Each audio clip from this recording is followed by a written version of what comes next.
Hola, ¿cómo estás? Vamos a iniciar el día 41 de nuestro reto Lee la Biblia este año. Y en este día vamos a hablar de palabras que cambian vidas. Escuchen esta historia de un hombre que está contando cuando su padre quería ir a Rusia. O sea, su papá quería ir a Rusia antes de morir y lo hizo en unas vacaciones con su familia. Siendo consciente de que por allí en aquella época las Biblias eran rigurosamente ilegales, me llevé conmigo algunas en ruso, dice. Durante mi estancia visité varias iglesias en busca de gente que pareciera cristianos. De verdad. Él o la KGB se infiltraba habitualmente en las reuniones de la iglesia. En una ocasión seguí a un hombre por la calle después de un servicio. Me acerqué hasta él y le toqué levemente el hombro. Como no había nadie merodeando, saqué una de mis Biblias y se la entregué, cuenta el joven. Por un instante la expresión del hombre fue de absoluta incredulidad. Después sacó de su bolsillo un Nuevo Testamento que debía tener como 100 años. Las páginas estaban tan gastadas que eran literalmente transparentes. Cuando se dio cuenta de que había recibido una Biblia completa, se sintió extasiado. Ni él hablaba una palabra de inglés, ni yo una de ruso, lo que no impidió que nos abrazáramos y corriéramos de arriba a abajo por la calle saltando de alegría. Para este hombre, igual que para David en el Salmo de hoy, las palabras de Dios son más deseables que el oro, más que mucho oro refinado, son más dulces que la miel que destila el panal. Salmos 19:10. ¿Por qué son tan valiosas las palabras de Dios? Jesús dijo, no solo de pan vive el hombre, sino de toda palabra que sale de la boca de Dios. Mateo 4:4. La palabra está en tiempo presente y significa que está continuamente saliendo de la boca de Dios. Es como un torrente derramando agua, el cual, como el chorro de una fuente, nunca está estático. Dios se comunica constantemente con su pueblo. Eso lo hace principalmente mediante las palabras que cambian vidas de la Biblia. Busquemos Salmos, capítulo 19, versículos 7 al 14.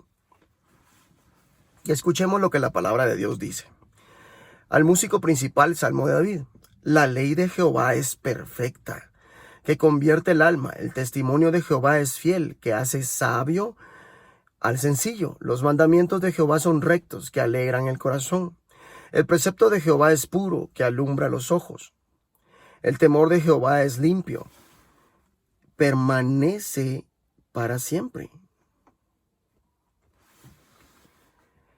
Los juicios de Jehová son verdad, todos justos. Deseables son más que el oro y más que mucho oro afinado, y dulces más que miel y que la que destila del panal. Tu siervo es además amonestado con ellos, en guardarlos hay grande galardón. ¿Quién podrá entender sus propios errores? Líbrame de los que me son ocultos. Preserva también a tu siervo de las soberbias, que no se enseñoreen de mí, entonces seré íntegro y estaré limpio de gran rebelión. Sean gratos los dichos de mi boca y la meditación de mi corazón delante de ti, oh Jehová, roca mía y redentor mío. Este capítulo de Salmos 19, versículos 7 al 14, dice lo siguiente: permite que las palabras de Dios te transformen. Todos necesitamos del poder transformador de la palabra de Dios de muchas maneras. Ya sea que estés buscando sabiduría en una situación estresante y compleja, ánimo cuando estás desalentado o guía para seguir adelante, siempre puedes encontrar ayuda en las páginas de la Biblia. David no pudo disponer tanto de la Biblia como tú puedes hacerlo, pero tenía la ley del Señor, los mandatos del Señor, los preceptos del Señor y las sentencias del Señor. Él describe estas palabras como perfectas, puras y deseables. En este salmo vemos algunos de los efectos que tiene la Biblia a la hora de cambiar vidas. Infunde nuevo aliento a tu alma, te da sabiduría, te alegra el corazón, da luz a tus ojos, te advierte del peligro, trae una gran recompensa. Leer la Biblia y orar son dos cosas que están íntimamente asociadas. No lees la Biblia simplemente por información, sino para escuchar a Dios hablándote. La respuesta natural es la oración y se trata de un proceso en dos direcciones. Es por eso que intentamos acabar cada sección de estos comentarios de la Biblia en un año respondiendo a lo que Dios nos ha mostrado por medio de su palabra. David pasa directamente de ensalzar las virtudes de la palabra de Dios a una hermosa oración. La oración de David es mi oración, debe ser nuestra oración. Señor, ¿quién está consciente de sus propios errores? Perdóname aquellos de los que no estoy consciente. Libra además a tu siervo de pecar a sabiendas. No permitas que tales pecados me dominen. Así estaré libre de culpa y de multiplicar mis pecados. Sean pues aceptables ante ti mis palabras y mis pensamientos, oh Señor, roca mía y redentor mío. Buscamos y leamos Mateo 26, versículos 47 al 68. Y la palabra de Dios dice lo siguiente. Mientras todavía hablaba, vino Judas, uno de los 12, y con él mucha gente con espadas y palos, de parte de los principales sacerdotes y de los ancianos del pueblo. Y el que le entregaba les había dado señal diciendo, al que yo besare, ese es, prendedle. Y enseguida se acercó a Jesús y dijo, salve maestro, y le besó. Y Jesús le dijo, amigo, ¿a qué vienes? Entonces se acercaron y echaron mano a Jesús y le prendieron. Pero uno de los que estaban con Jesús extendiendo la mano sacó su espada e hiriendo a un siervo del sumo sacerdote le quitó la oreja. Entonces Jesús le dijo, vuelve tu espada a su lugar, porque todos los que toman espada a espada perecerán. ¿Acaso piensas que no puedo ahora orar a mi Padre y que Él no me daría más de 12 legiones de ángeles? Pero ¿cómo entonces se cumplirían las escrituras de que es necesario que así se haga? En aquella hora dijo Jesús a la gente, como contra un ladrón habéis salido con espadas y con palos para prenderme. Cada día me sentaba con vosotros enseñando en el templo, y no me prendisteis. Mas todo esto sucede para que se cumplan las escrituras de los profetas. Entonces todos los discípulos, dejándole, huyeron. Los que prendieron a Jesús le llevaron al sumo sacerdote Caifás, a donde estaban reunidos los escribas y los ancianos. Mas Pedro le seguía de lejos hasta el patio del sumo sacerdote, y entrando se sentó con los alguaciles para ver el fin. Y los principales sacerdotes y los ancianos y todo el concilio buscaban falso testimonio contra Jesús para entregarle a la muerte. Y no lo hallaron, aunque muchos testigos falsos se presentaban. Pero al fin vinieron 2 testigos falsos, que dijeron, este dijo, puedo derribar el templo de Dios en 3 días, y en 3 días reedificarlo. Y levantándose el sumo sacerdote le dijo, ¿no respondes nada? ¿Qué testifican estos contra ti? Mas Jesús callaba. Entonces el sumo sacerdote le dijo, te conjuro por el Dios viviente, que nos digas si eres tú el Cristo, el Hijo de Dios. Jesús le dijo, tú lo has dicho, y además os digo, que desde ahora veréis al Hijo del Hombre sentado a la diestra del poder de Dios y viniendo en las nubes del cielo. Entonces el sumo sacerdote rasgó sus vestiduras diciendo, ha blasfemado. ¿Qué más necesidad tenemos de testigos? He aquí, ahora mismo habéis oído su blasfemia. ¿Qué os parece? Y respondiendo ellos dijeron, es reo de muerte. Entonces le escupieron en el rostro y le dieron puñetazos. Y otros le abofeteaban, diciendo, profetízanos, Cristo, ¿quién es el que te golpeó? Mateo 26 cuenta la historia en que Judas con un beso entregó a Jesús. Pero nos está diciendo también una frase poderosa que dice, guíate por las palabras de Dios. Está claro que Jesús estudió las Escrituras concienzudamente. Su vida entera fue conformada por lo que leyó.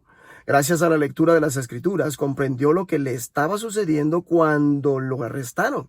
Sus acompañantes trataron de resistirse, pero Jesús dice, ¿cómo se cumplirían las Escrituras que dicen que así tiene que suceder?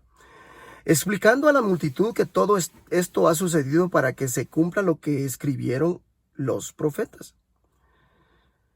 Las escrituras le dieron la capacidad de soportar la deslealtad, el abandono y las acusaciones falsas. Nos dejó un ejemplo sobre cómo puedes lidiar con cosas así en tu vida. Deslealtad. Judas parece expresar su amor por Jesús con un beso, cuando en realidad lo estaba traicionando. El traidor se acercó a Jesús y lo besó. Fue el mayor de los actos de hipocresía. Abandono. Todos sus amigos, como bien leímos anteriormente, lo abandonaron y huyeron. En los momentos de triunfo, cuando la gente se compromete, tienen un bebé o les va bien en sus exámenes, es natural querer ponerte en contacto y estar con ellos. Pero la lealtad también significa apoyar a la gente en sus horas bajas. En momentos así es mucho más difícil saber qué decir y la tentación es mantenerse lejos y de hecho abandonarlos. Se dice que si te va bien en la vida, tus amigos conocen quién eres. Pero es cuando te va mal cuando descubres quiénes son tus amigos. Acusaciones falsas. ¿Alguna vez te han acusado injustamente? Es una experiencia horrible. Jesús tuvo que pasar por la terrible situación de escuchar a unos falsos testigos perjurando contra él para condenarlo a muerte. Jesús mostró un extraordinario dominio de sí, no respondió, sino que dejó que lo atacaran físicamente, eligiendo no ganar la discusión para ganar la batalla. Algo que deben recordar los anfitriones de los grupos de amistad o de las células en sus iglesias o sus grupos de evangelismo, que leyendo las escrituras comprendió que todo tiene un propósito y en última instancia llevará a una gran victoria. La comprensión que Jesús tiene La comprensión que Jesús tiene de su identidad y su misión claramente vino de su lectura de la palabra de Dios. Es precisamente en el juicio delante del Sanedrín, donde Jesús aparece como una víctima indefensa, cuando se revela de manera progresiva su persona como el arquitecto del nuevo templo. El Mesías, el Hijo de Dios y el Hijo del Hombre que se sentará a la derecha de Dios. De hecho, la víctima indefensa es la que tiene todo el poder y la autoridad. La referencia a ser el Hijo del Hombre es una cita de Daniel 7:13. Jesús comprendió lo contenido en aquel pasaje como una promesa acerca de él mismo.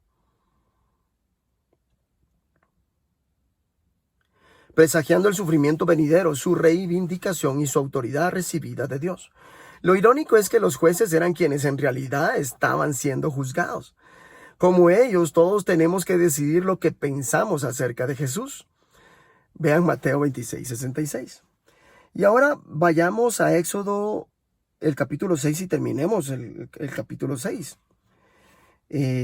Versículos 13 al 30 y después Éxodo 7 y Éxodo 8.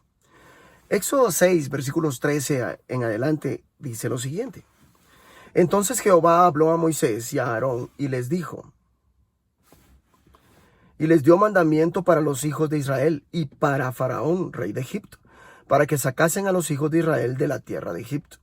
Estos son los jefes de las familias de sus padres, los hijos de Rubén, el primogénito de Israel, Anoc, Falú, Esrón y Carmi. Estas son las familias de Rubén, los hijos de Simeón, Gemuel, Jamín, Ohad, Jaquín, Zoar y Saúl, hijo de Simeón. Y Saúl, hijo de una cananea. Estas son las familias de Simeón. Estos son los nombres de los hijos de Leví por sus linajes, Gersón, Coat y Merari. Y los años de la vida de Leví fueron 137 años. Los hijos de Gersón, Libni y Simei por sus familias, y los hijos de Coat, Amram, Isar, Hebrón y Uziel. Y los años de la vida de Coat fueron 133 años, y los hijos de Merari, Mali y Musi. Estas son las familias de Leví por sus linajes. Y Amram tomó por mujer a Jocabed su tía, la cual dio a luz a Aarón y a Moisés. Y los años de la vida de Amram fueron 137 años. Los hijos de Isar, Core, Nefeg y Sicri. Y los hijos de Uziel, Misael, Elzafán y Sitri. Y tomó a Aarón por mujer a Elisabet, hija de Aminadab, hermana de Naasón, la cual dio a luz a Nadab, Abiú, Eleazar e Itamar. Los hijos de Coré, Asir, Elcana y Abiasaph. Estas son las familias de los coreitas. Y Eleazar, hijo de Aarón, tomó para sí mujer de las hijas de Futiel, la cual dio a luz a Finés. Y estos son los jefes de los padres de los levitas por sus familias. Este es aquel Aarón y aquel Moisés, a los cuales Jehová dijo: sacad a los hijos de Israel de la tierra de Egipto por sus ejércitos. Estos son los que hablaron a Faraón, rey de Egipto, para sacar de Egipto a los hijos de Israel. Moisés y Aarón fueron estos. Cuando Jehová habló a Moisés en la tierra de Egipto, entonces Jehová habló a Moisés diciendo: yo soy Jehová. Di a Faraón, rey de Egipto, todas las cosas que yo digo a ti. Y Moisés respondió delante de Jehová: he aquí, yo soy torpe de labios, ¿cómo pues me ha de oír Faraón? Éxodo 7. Jehová dijo a Moisés: mira, yo te he constituido Dios para Faraón, y tu hermano Aarón será tu profeta. Tú dirás todas las cosas que yo te mande, y Aarón tu hermano hablará a Faraón, para que deje ir de su tierra a los hijos de Israel. Y yo endureceré el corazón de Faraón, y multiplicaré en la tierra de Egipto mis señales y mis maravillas. Y Faraón no os oirá.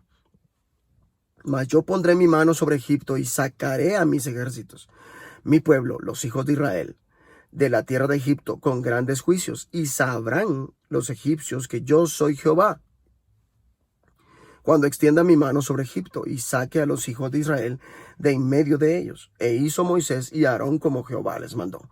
Así lo hicieron. Era Moisés de edad de 80 años y Aarón de edad de 83, cuando hablaron a Faraón. La vara de Aarón.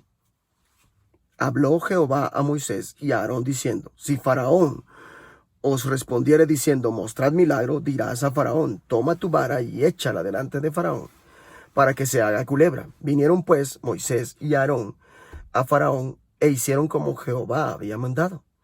Y echó Aarón su vara delante de Faraón y de sus siervos, y se hizo culebra. Entonces llamó también Faraón sabios y hechiceros, e hicieron también lo mismo los hechiceros de Egipto con sus encantamientos. Pues echó cada uno su vara, las cuales se volvieron culebras, mas la vara de Aarón devoró las varas de ellos. Y el corazón de Faraón se endureció y no los escuchó, como Jehová lo había dicho. La plaga de sangre. Entonces Jehová dijo a Moisés: el corazón de Faraón está endurecido y no quiere dejar ir al pueblo. Ve por la mañana a Faraón, he aquí que él sale al río, y tú ponte a la ribera delante de él, y toma en tu mano la vara que se volvió culebra. Y dile: Jehová, el Dios de los hebreos, me ha enviado a ti, diciendo: deja ir a mi pueblo, para que me sirva en el desierto. Y he aquí que hasta ahora no has querido ir. Así ha dicho Jehová: en esto conocerás que yo soy Jehová. He aquí, yo golpearé con la vara que tengo en mi mano el agua que está en el río, y se convertirá en sangre. Y los peces que hay en el río morirán, y hederá el río, y los egipcios tendrán asco de beber el agua del río. Y Jehová dijo a Moisés: di a Aarón: toma tu vara y extiende tu mano sobre las aguas de Egipto, sobre sus ríos, sobre sus arroyos y sobre sus estanques, y sobre todos sus depósitos de aguas, para que se conviertan en sangre, y haya sangre por toda la región de Egipto, así en los vasos de madera como en los de piedra. Y Moisés y Aarón hicieron como Jehová lo mandó, y alzando la vara golpeó las aguas que había en el río, en presencia de Faraón y de sus siervos, y todas las aguas que había en el río se convirtieron en sangre. Asimismo los peces que había en el río murieron, y el río se corrompió tanto que los egipcios no podían beber de él, y hubo sangre por toda la tierra de Egipto. Y los hechiceros de Egipto hicieron lo mismo con sus encantamientos, y el corazón de Faraón se endureció, y no los escuchó, como Jehová lo había dicho.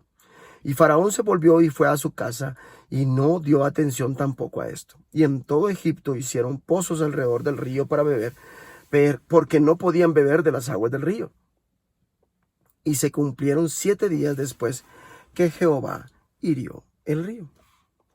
Éxodo 8. La plaga de ranas. Entonces Jehová dijo a Moisés: entra a la presencia de Faraón y dile: Jehová ha dicho así: deja ir a mi pueblo para que me sirva. Y si no lo quisieres dejar ir, he aquí yo castigaré con ranas todos tus territorios. Y el río criará ranas, las cuales subirán y entrarán en tu casa, en la cámara donde duermes y sobre tu cama y en las casas de tus siervos y en tu pueblo, en tus hornos y en tus artesas. Y las ranas subirán sobre ti, sobre tu pueblo y sobre todos tus siervos. Y Jehová dijo a Moisés, di a Faraón y di a Aarón, extiende tu mano con tu vara sobre los ríos y arroyos y estanques para que haga subir ranas sobre la tierra de Egipto. Entonces Aarón extendió su mano sobre las aguas de Egipto y subieron ranas que cubrieron la tierra de Egipto. Y los hechiceros hicieron lo mismo con sus encantamientos e hicieron venir ranas sobre la tierra de Egipto. Entonces Faraón llamó a Moisés y a Aarón y les dijo, orad a Jehová para que quite las ranas de mí y de mi pueblo, y dejaré ir a tu pueblo para que ofrezca sacrificios a Jehová. Y dijo Moisés a Faraón, dígnate indicarme cuándo debo orar por ti, por tus siervos y por tu pueblo, para que las ranas sean quitadas de ti y de tus casas, y que solamente queden en el río. Y él dijo, mañana. Y Moisés respondió, se hará conforme a tu palabra, para que conozcas que no hay como Jehová nuestro Dios. Y las ranas se irán de ti y de tus casas, de tus siervos y de tu pueblo, y solamente quedarán en el río. Entonces salieron Moisés y Aarón de la presencia de Faraón, y clamó Moisés a Jehová tocante a las ranas que había mandado a Egipto, a Faraón. E hizo Jehová conforme a las palabras de Moisés, y murieron las ranas de las casas, de los cortijos y de los campos, y las juntaron en montones, y apestaba la tierra. Pero viendo Faraón que le habían dado reposo, endureció su corazón y no los escuchó, como Jehová lo había dicho. La plaga de piojos. Entonces Jehová dijo a Moisés, di a Aarón, extiende tu vara y golpea el polvo de la tierra para que se vuelva piojos por todo el país de Egipto. Y ellos lo hicieron así. Y Aarón extendió su mano con su vara y golpeó el polvo de la tierra, el cual se volvió piojos, así en los hombres como en las bestias. Todo el polvo de la tierra se volvió piojos en todo el país de Egipto, y los hechiceros hicieron así también para sacar piojos con sus encantamientos, pero no pudieron. Y hubo piojos tanto en los hombres como en las bestias. Entonces los hechiceros dijeron a Faraón, dedo de Dios es este. Mas el corazón de Faraón se endureció y no los escuchó como Jehová lo había dicho. La plaga de moscas. Jehová dijo a Moisés, levántate de mañana y ponte delante de Faraón. He aquí, él sale al río, y dile, Jehová ha dicho así, deja ir a mi pueblo para que me sirva, porque si no dejas ir a mi pueblo, he aquí yo enviaré sobre ti, sobre tus siervos, sobre tu pueblo y sobre tus casas toda clase de moscas, y las casas de los egipcios se llenarán de toda clase de moscas, y asimismo la tierra donde ellos estén. Y aquel día yo apartaré la tierra de Gosén, en la cual habita mi pueblo, para que ninguna clase de moscas haya en ella, a fin de que sepas que yo soy Jehová en medio de la tierra. Y yo pondré redención entre mi pueblo y el tuyo. Mañana será esta señal. Y Jehová lo hizo así, y vino toda clase de moscas molestísimas sobre la casa de Faraón, sobre las casas de sus siervos y sobre todo el país de Egipto, y la tierra fue corrompida a causa de ellas. Entonces Faraón llamó a Moisés y a Aarón y les dijo, andad, ofreced sacrificio a vuestro Dios en la tierra. Y Moisés respondió, no conviene que hagamos así, porque ofreceríamos a Jehová nuestro Dios la abominación de los egipcios. He aquí, si sacrificáramos la abominación de los egipcios delante de ellos, ¿no nos apedrearían?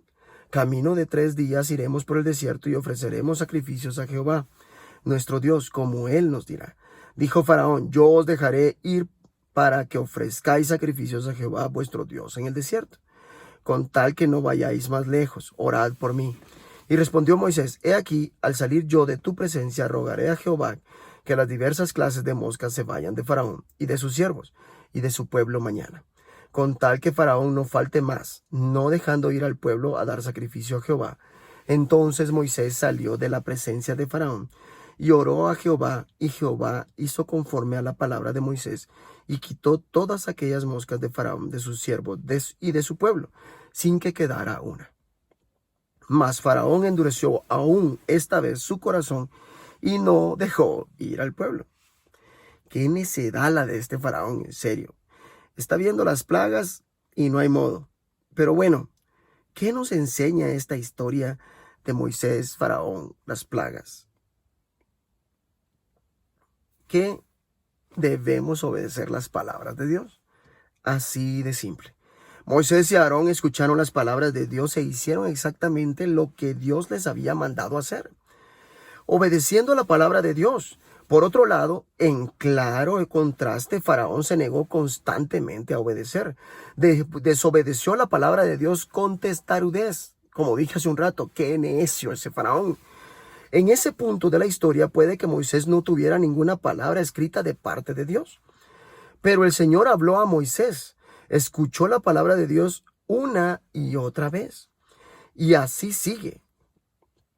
E hizo lo que Dios mandó. El meollo de las palabras de Dios consistía en esto: deja ir a mi pueblo para que me rinda culto. No debería sorprendernos que los magos, no debería sorprendernos que los magos y hechiceros pudieran realizar algunos de los mismos milagros de Moisés, mediante sus artes secretas. El demonio es un imitador y es capaz de hacer señales destructivas, e incluso algunas que pueden parecer constructivas. Su objetivo es siempre engañar. Hoy en día, Dios habla con frecuencia a través de los dones del Espíritu. Dones como profecía, sanación, hablar en lenguas y palabras de conocimiento. El hecho de que el demonio puede intentar imitar estos dones mediante la telepatía, sanaciones pseudo espirituales o incluso hablar en lenguas, no significa que debamos evitar practicar estos dones, sino que debemos hacerlo con discernimiento. Hemos de mirar los frutos. Los magos egipcios imitaron los milagros de Moisés. Mediante sus artes secretas, los magos egipcios hicieron lo mismo, de modo que el faraón endureció su corazón. El efecto de aquellos magos no fue neutral. Eran malvados y su efecto fue el endurecimiento del corazón de Faraón contra Dios. Queda claro en este pasaje que Faraón endureció su corazón contra Dios. Endureció su corazón y ya no quiso saber nada de Moisés ni de Aarón. A la vez recogió lo que había sembrado. Dios endureció su corazón. Ambos endurecimientos son complementarios. Dios endurece el corazón en respuesta al endurecimiento de Faraón.